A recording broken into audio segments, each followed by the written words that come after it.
Turnabout by Roman Turski from Reader's Digest, January 1953.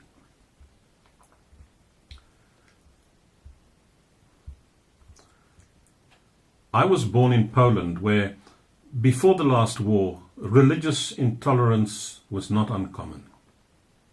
In spite of my father's objection to my participation in anti-Semitic demonstrations in Warsaw, I very often heaved stones at the windows of stores owned by Jews.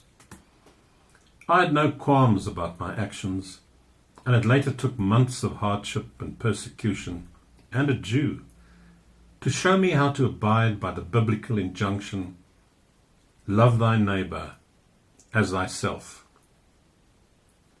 Here is the story.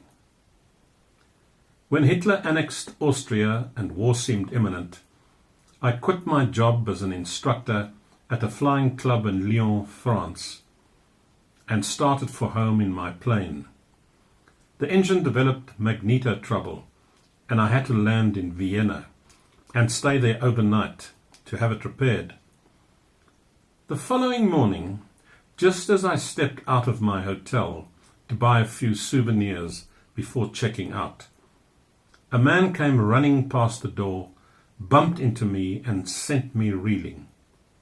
Outraged, I grabbed him and was about to give him a piece of my mind when I saw that his face was white with fear.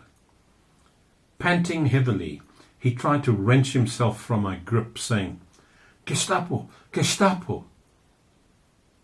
I knew only a little German, but I quickly understood that he was running away from the dreaded German secret police.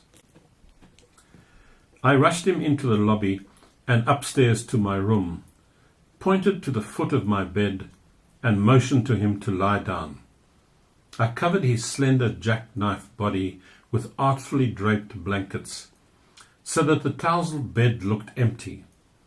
Then I pulled off my jacket, tie, and collar, so that I could pretend that I just got up if the Gestapo men came. In a few minutes they did. They examined my passport, returned it, and shouted questions at me, to which I replied, "Ich verstehe es nicht." I don't understand it. A phrase I knew by heart. They left without searching the room. As soon as they had gone, I locked the door and lifted the blankets. The poor man let out a stream of rapid German. It was not necessary to understand a word in order to comprehend his gratitude. I got out my flight chart, and by gesturing and drawing pictures in the margin of the map, explained that I had an aeroplane and could take him out of Austria. He pointed to Warsaw, and his expressive hands asked, "Would you take me there?" I shook my head and made him understand that I had to land for fuel in Krakow. I drew pictures of police and prison bars to illustrate that he would be arrested upon arrival at any airport, and I made it clear that we would land in some meadow just over the Polish border, where he could disembark. He nodded with satisfaction, and his narrow face and dark brown eyes again conveyed his deep thanks. At the airport, the customs and immigration men waved us through when I told them that my friend wanted to see me off. The plane was warmed up and ready for the flight. We quickly climbed in, and soon we were in the air. We crossed Czechoslovakia, and before long we saw the thin ribbon of the Vistula River and the city of Krakow.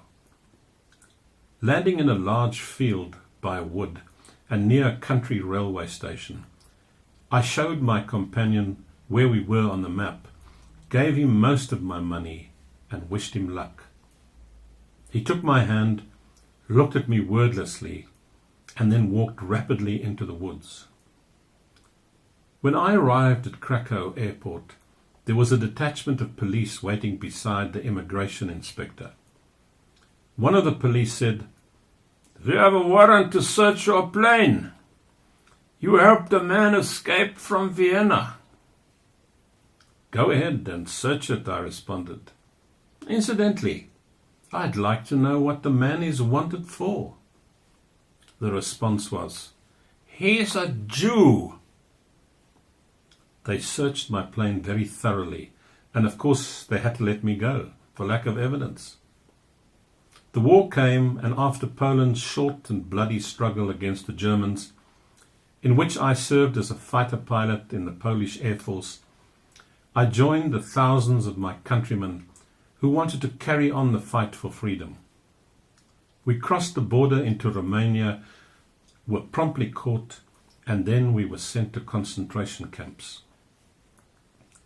I finally managed to escape, joined the French Air Force, and after the collapse of France, I went to England and fought in the Battle of Britain. The following June, I was wounded while on a fighter sweep across the English Channel when the Luftwaffe hit us over Boulogne. On those early offensive missions, we were always outnumbered and outperformed by the Luftwaffe, and our only superiority was our morale. As we started for home, I rammed an ME-109 and was hit by a piece of its sheared-off tail. I was half blinded by my own blood. The squadron covered my withdrawal across the Channel, but I was unconscious when my Spitfire crash-landed in England. I later learned that my skull had been fractured and that I was so near death that the head surgeon of the hospital to which I was taken believed that it would be almost useless to operate on me. When I regained consciousness and opened my eyes, I became aware of a narrow face with large brown eyes looking down at me. "Remember me?" asked the owner of the face. "You saved my life in Vienna." He spoke with only a trace of a German accent. His words ended my confusion. I recalled the sensitive face and managed to ask, "How did you find me?" Then I noticed his white smock. "Do you work here?" I inquired. "It's a long story," he replied. "After you dropped me off, I made my way to Warsaw, where an old friend helped me. Just before the war, I escaped and managed to reach safety in Scotland.